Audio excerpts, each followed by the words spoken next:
Hey, it's Dan talking. This one's pretty basic, but I think it is something that needs to be taken seriously. Surround yourself with good people now. Imagine yourself swimming in a swimming pool full of crap and moss and grossness.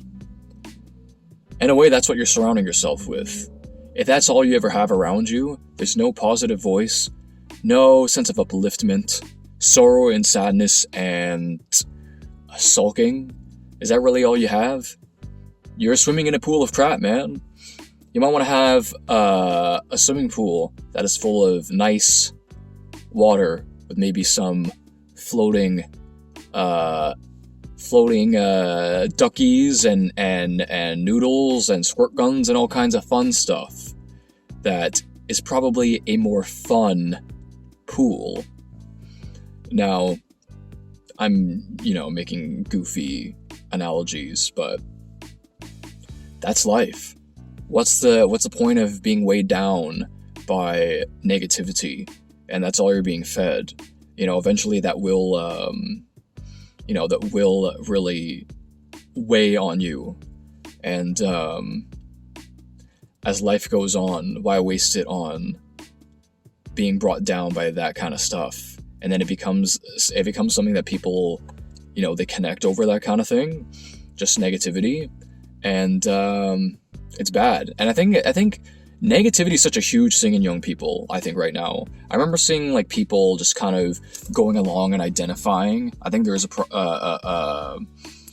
danger in identifying yourself with something negative, like a negativity. It's like, ooh, you gotta be careful with that, because once you go along with that, it's like, this is who I am. Well then what? How do you ever expect to see positivity if you are negative? Like, you are, like a walking incarnation, this is sounding trippy, of negativity, because you're already saying that this is what I am, you know what I mean?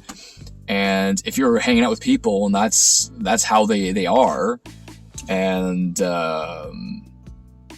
that's quite a big deal, because people have already blocked themselves off. They've built this brick wall in their mind that it's positivity or positive outcomes is just, there's no other thing but this wall. And maybe they're not doing it on purpose, but you see people who drown themselves in negativity, you watch what happens. It's just misery that comes afterwards. If that's the only people you got around, I suggest finding those positive people and just watch what happens.